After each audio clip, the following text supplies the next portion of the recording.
Hello there, this is Blender TUT. Now, for today's topic, we will be discussing how to fill a cup with water. I have gotten a couple of requests. Now, today I'm going to be teaching you how to model a cup and fill it with water using Inflow. In the next tutorial, I will teach you how to use the control. The first things first, let's model the cup. Go to Add, Mesh, Circle. Go ahead and add a circle. Tab into Edit Mode. Whoops, my bad. That would be my fault. You have to tab into Edit Mode after you do the settings. Circle, turn this down to 16 so it is low poly, so it does not take up too much stuff. Now click the fill. Now go into Edit Mode, and you want to select all of the outside sides. So click, I'm not sure if this will, click Alt, and as you can see that would have worked, except I have vertices selected. So go ahead and select this. Now click Alt and right click, and this will select the outside of the ring, because Alt and right clicking selects the loop cut or the loop. So this is a quick way to do it. Now you are going to want to click E to extrude out, click Z to constrain this onto the Z axis, put this as high as you want your cup to be. Then you want to scale this out to make it the size of your cup. And as you can see, it does look like a cup, except it is way too thin to be a cup. Now to fix this, you could go into Edit Mode and make another shell, I should say. But this way that I'm about to show you will be much easier, quicker. So how you can do this is just go to the Modifiers tab with your cup selected. Click here, Modifiers, Add Modifier. Whoops, there we go. And go to Solidify. Now if we look at this cup's edge here, trying to get it so it looks, there we go.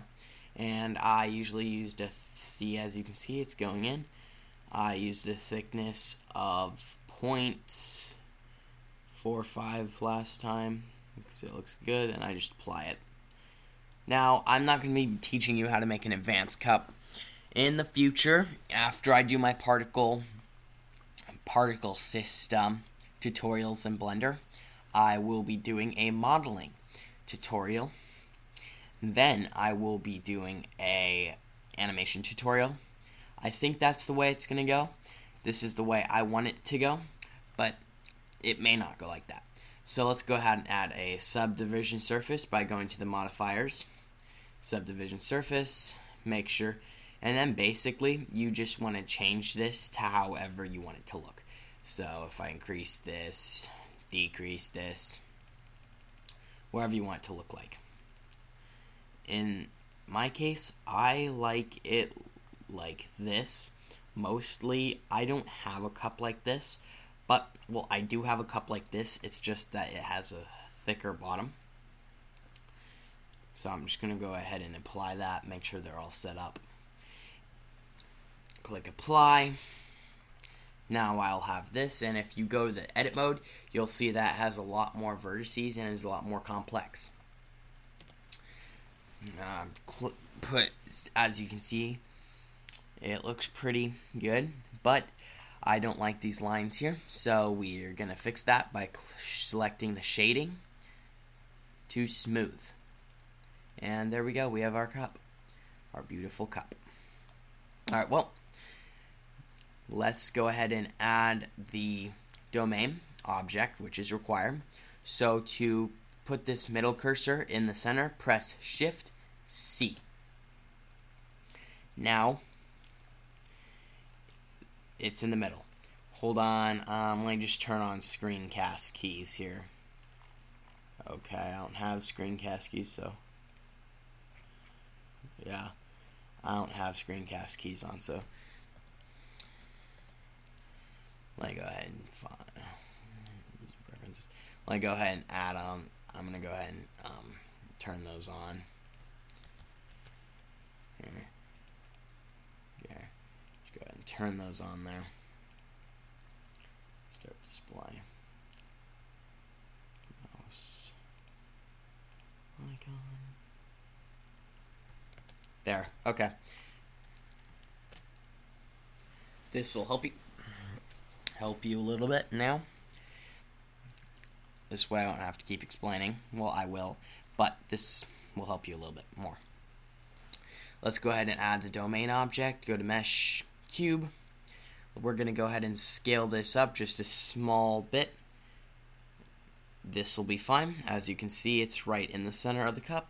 We're going to scale this up just more, and then this is good. So now, while we're scaling this, I want to talk about baking times. Now, for the larger your domain object is, the more baking time it'll take. So, by making your domain as small as possible, it will take less time. So, to do this, since we're just going to be having the object just like tap water into this cup, it won't need a big domain. So this domain size is fine. You could even decrease this. But to make this accurate, you're going to click Z to go into wireframe mode. Go ahead and just place that there. As you can see, it's inside. Now, since we're going to be using a tall object, just going to want to increase the scale of this. Mostly because I'm going to try to fill this cup all the way. And for as big as your flow object is, that's how much liquid comes out. So I'll go ahead and discuss this more in depth and then when we add this flow object. So let's go ahead and add it now. Go ahead and add a cube, which is what we'll be using today for our object. Go ahead and put this right above the cup. Go ahead and scale this down. Then you want to click on this little button here so that you can have different keys and scale it accordingly. Now we can go ahead and move this up like so. Now you can use these buttons and pull this right on up. And there we go. That's our flow object. Let's go ahead and set everything up. So we're going to go to the Physics tab, which is at the end. Click Fluid, and we are going to be using something called Inflow. Now, with my screen recorder, when I do this, well, you guys might or might not notice this, but my thing, when I click this, it kind of glitches out. So it's kind of hard for me to select it, but I know from experience it's right here. It's just the problem of getting it. See? Inflow. So you're going to select Inflow, Volume Initialization. We're just going to go ahead and leave this at both. Not both. At Volume for now. For your cup, you're going to need to go ahead and select it as a obstacle. And Volume Initialization. A lot of people have problems with it slipping through. Go ahead and put this as both, and that'll fix your problem. Hopefully. Now go ahead and select this main object and select Fluid and click Domain. There we go. Now, for all the defaults are good, but we're going to change something. Now, most people you'll see on YouTube, they won't, their animation, it will be kind of slow. It looks like the water's going in slow motion. That's because you have this thing here. It's called time. Now, this isn't frames. This is seconds. So, if you have 25 frames, that's 1 second. So, the equivalent would be 100 frames for 4 seconds. So, we're just going to go ahead and turn this down to 100 frames. So, you just need to make sure these match. So, if you wanted to have 200 frames, this would need to be 8 seconds because that's the equivalent. Now, we're going to have to set where this is going. But first, let's set where this is going. Sorry for the other one. There are all these other options. Domain, viscosity, you have oil, water, honey, but we're just going to leave it at water. Domain boundaries, and domain particles. We'll just leave this for now. So go ahead and select where you want to save this. Just select where you want to save it, and then accept it. And there we go. Let's go ahead and bake this. And it'll go ahead and bake. For the first bake that I'm going to show you, I'm actually going to let it bake through. Just so I can explain some key things while it's baking. Now the first thing is, as you can see, it says the 2.09 megabytes. This is the how much memory it's going to take to bake this, which really isn't that much. And let's go ahead and explain our scene here. So this water is going to be how would I say this? It's going to be not like pouring. It's not going to be pouring out of here. It is going to be like droplets dropping into this cup. What else? Well, there's really nothing else. I'll increase for baking time. How it can take a little bit. I'll help you on how you can reduce your time in here. Let's go ahead and play this really quick. And there we go.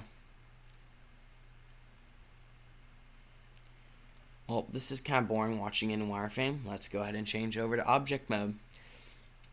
Now, one thing you'll notice is if I just scrub through the timeline, right here is the water's all blocky, which really ticks me off. The easy way to fix this is just going right here, selecting the domain object or the fluid, and setting the shading to smooth. You can see it still looks pretty bad, and we'll fix this later on when we texture the water. But let's go ahead and watch our animation.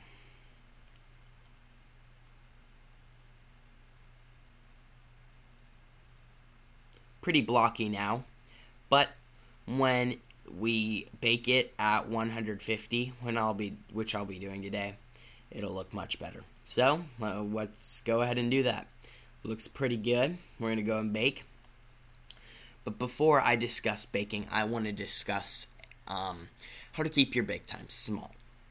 Now, this bake relatively took about a minute, maybe. I have an i5 2.35 GHz core. I have 8 GB RAM. It's a laptop. It's on a higher end on laptops. There are better laptops, of course, and there are less laptops. Now, how to keep your baking time small. To keep your baking time small, when you start to bake this for the next time, you want to change. When you want to bake this for the last time, you want to change this catch fluid, or it'll kind of get mixed up. So every time you bake, you want to change it. So let's go ahead and rename this to catch fluid final. And this will be the final. And now you can see this will lose our animation. And the other thing to keep your fluid small is when you bake your final, turn the preview down to something low like 5. And this will really help you. And then if you mess with these, which I won't be doing today, but in the next tutorial, which will be the control, I will be messing with these. So then I'll teach you how to do the rest. But for now, we're going to go ahead and set this up to 150. You can set it at whatever you like. This is the final bake. As you can see, this is no longer 2 megabytes. This is 26 megabytes, which is definitely increased scale. Now, I want you to watch as this goes down when I turn the preview down. Okay, apparently in the last Blender version I had when I was doing this, it would work like that. Now I am going to go ahead and pause when I bake this. So if you will.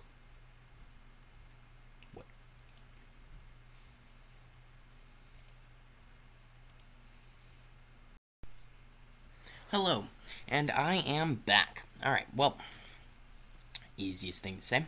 We have baked this simulation. Let's go ahead and watch it. And you're like, oh my gosh, you are the most retarded person I've ever met. Look at that. It is terrible. Well, yes, there's an easy solution. Remember how we set the preview, which is this viewport, down to 5? Yep, that's what it looks like. But why do you want to bake twice when you could just say switch this to final? And now watch this one over here too. Look at that. There we go. And perfect. I love it. I love how it comes out. Whoops. Go ahead and set this right here. Because I love it. It looks perfect. But you'll say, not to me. I mean, look at this. It's coming out of the cup. This doesn't look perfect to me. Well, then, easy solution to this is select the cup and scale it up. There you go. Now play it again.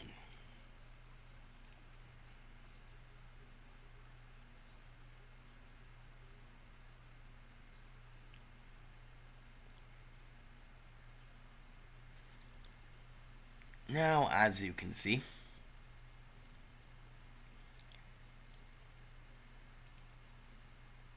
this is where it will fall off.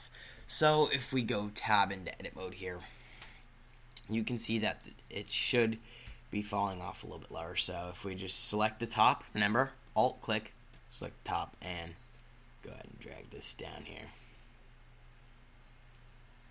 Now you're going to need to do it to the same to the next one.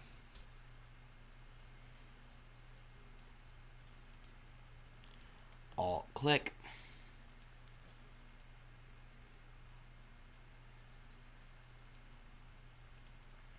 Alt click. Now alt click.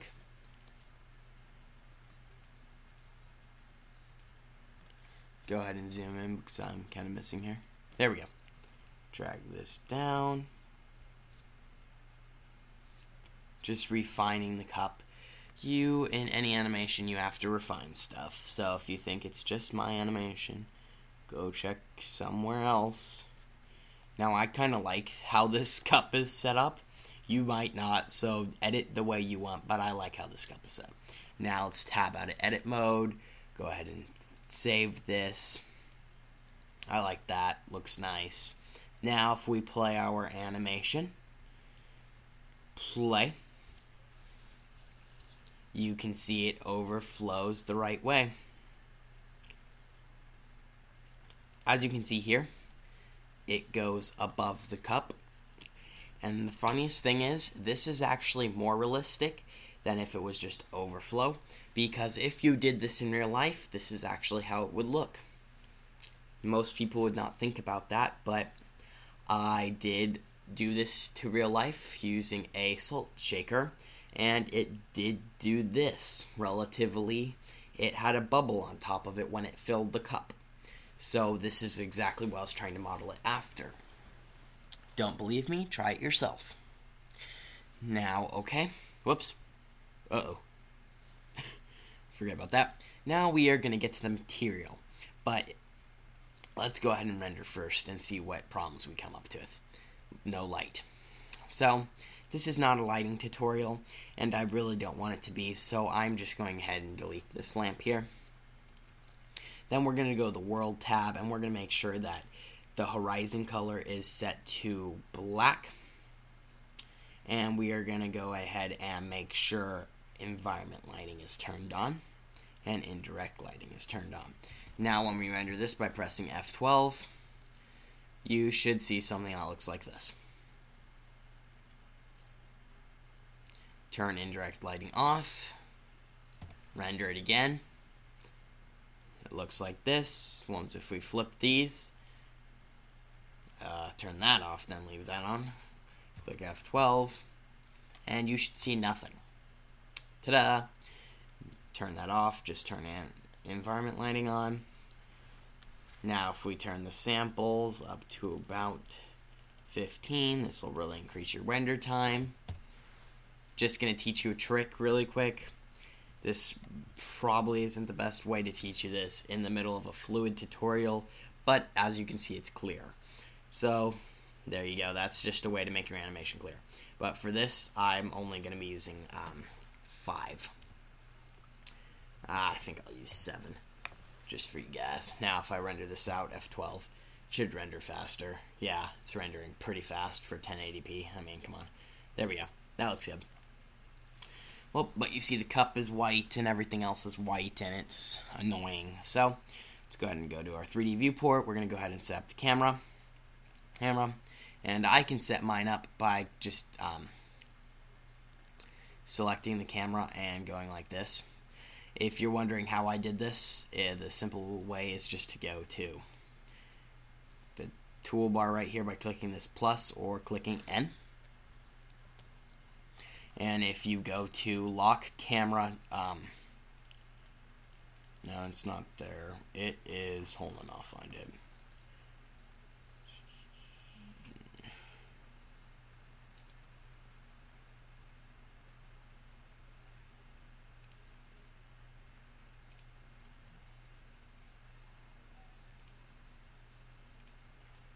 Yep, it's lock camera to view. Oh, you uncheck lock camera to view. Interesting. Yeah, I'll research that more and then I'll post a separate tutorial for it. The last time I did it, it was right here, but no matter. Let's go ahead and set this up. First thing I think we need is a floor, so just go ahead and add a mesh plane. Scale that up. There we have a floor.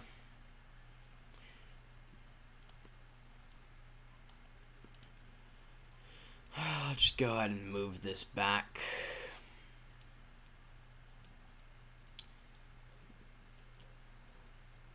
A bit. Go to view, camera. Select this up. Whoops. Go ahead and ignore that. Select the camera. Now let's go ahead and play out. Oh my gosh. Sorry, my mouse is running out of batteries. Alright, there.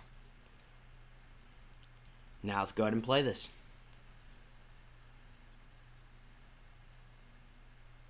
Looks pretty good to me. Alright, well, now if we go ahead and render this. F12. It's pretty blurry, but it looks pretty good. Well, let's work on making this fluid look like fluid. First things first, let's go ahead and give the floor a material. Now you can make this as advanced as you want. I'm just going to give it a basic material. Going to give the cup a basic material, and going to give the liquid a advanced tutorial. Click new. We're going to go ahead and turn transparency on, turn the alpha down. Turn the Fernzel up. Hold on, let me show you what Fernzel does. Turn the Fernzel up. As you can see, it makes it more it basically removes the blurriness. That's what I'm going to call it. Whereas the alpha just removes the stuff completely. So I want alpha about 0.5, well, alpha a little bit more than that. And then you can turn the Fernzel up. Now if you go to the monkey, you can actually see the glass look. Go ahead and render this out. It should not look exactly like fluid yet, but it actually does look pretty well. And I'm actually impressed with that because I did not think that would look like fluid. But Now the thing is with fluid, even with your ocean, or our ocean, I live on the Earth too. The thing is, water is not blue. Why the ocean is blue is because the sky is blue, and the ocean is basically, the color of the ocean is a reflection of the sky, which is blue. So if you want this to become blue, just go ahead and go to the World tab, Horizon color, and turn this up a bit and change it to a slight blue color. Okay. Sorry about this, my thing's kind of glitching out on me. No. That'll look fine. Go ahead and click blends, not blend sky, real sky. Well, that did nothing. Paper, yeah. Go ahead and click blend sky, that'll make it more like a sky. Now if you click F12 to render. There we go. Looks a little bit better. Doesn't look perfect, but does look a little bit better. It does look like liquid, but the thing is that I don't like is that the place where the particles are falling shows up. So to fix this, we can go ahead and go into our outliner or whatever. Go to the thing that is the particle or emitter. Go ahead, you can see it's cube 001. We're gonna go ahead and rename this really quick. We're just gonna go to emitter. Now this is not a spelling tutorial. If I get something wrong, please do not yell at me. It's good to get in the habit of naming stuff so you know what it is.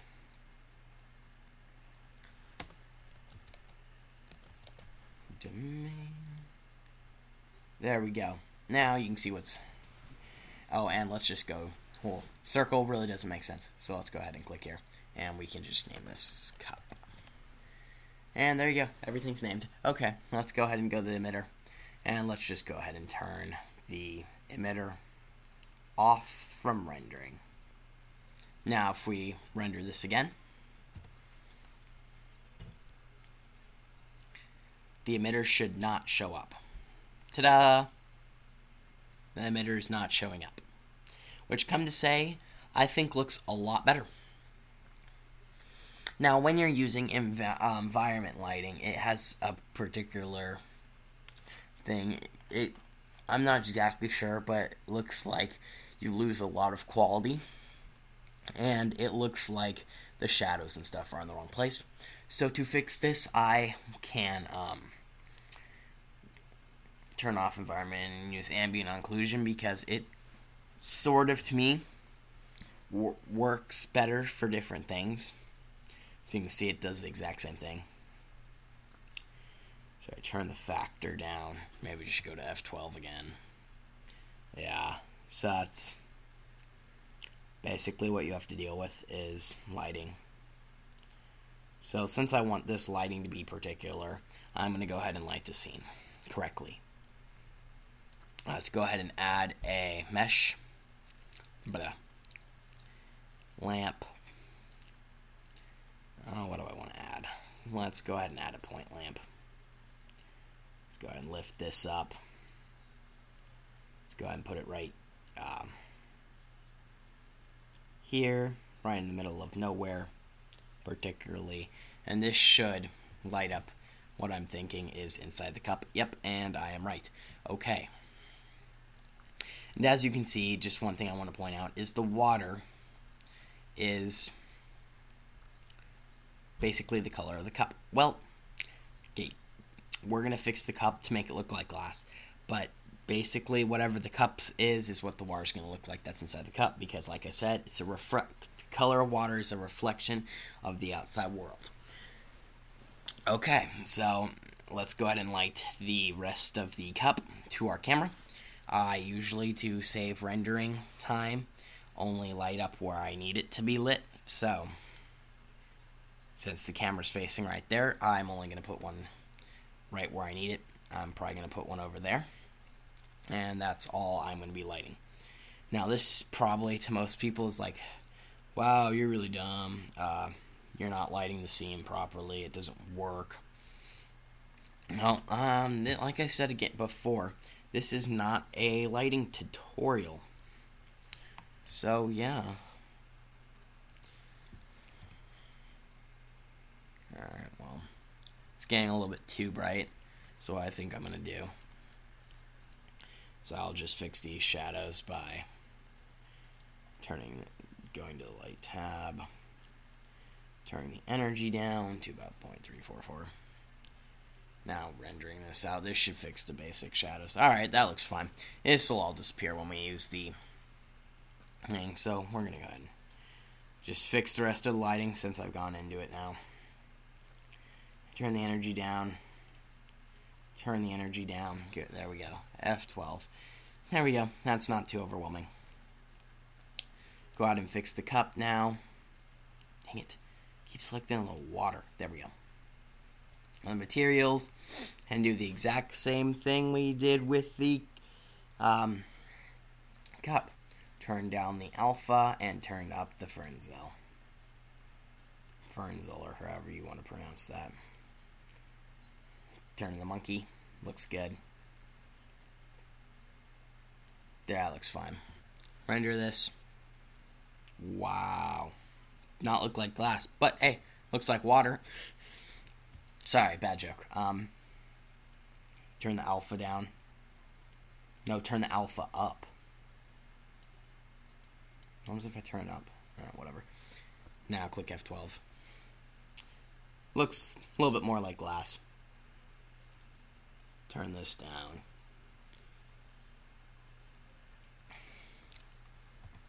F12.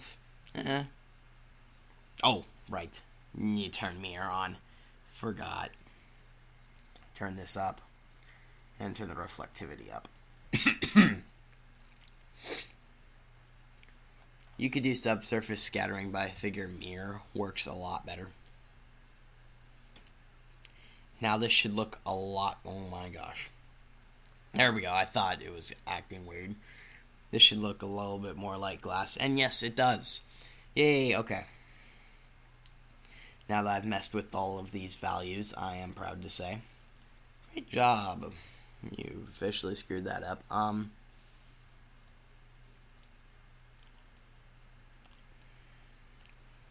Okay.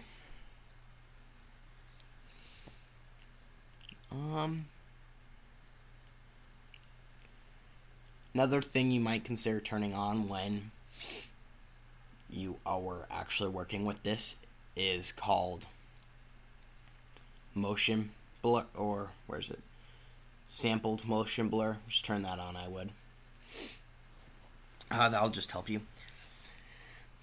If I turn this on really quick and just render it, it'll take a little bit more time to render, as you'll notice. But as you can see around the edges, it kind of looks blurrier. But it's all up to you. I'm going to be leaving this for my glass today.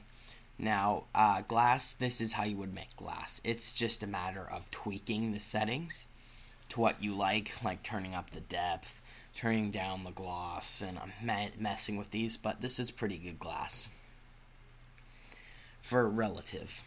Now, I'm going to try to wrap this up because that's basically all I'm going to cover today. Let's see, let me just take a brief moment,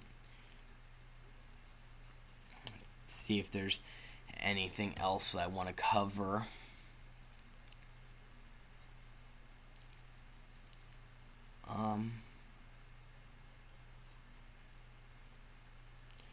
Yeah, I think that's pretty good. Alright, well, this tutorial was a little bit over the place, but I figure it'll give you a little bit of knowledge on the system. Anyway, talk to you guys later.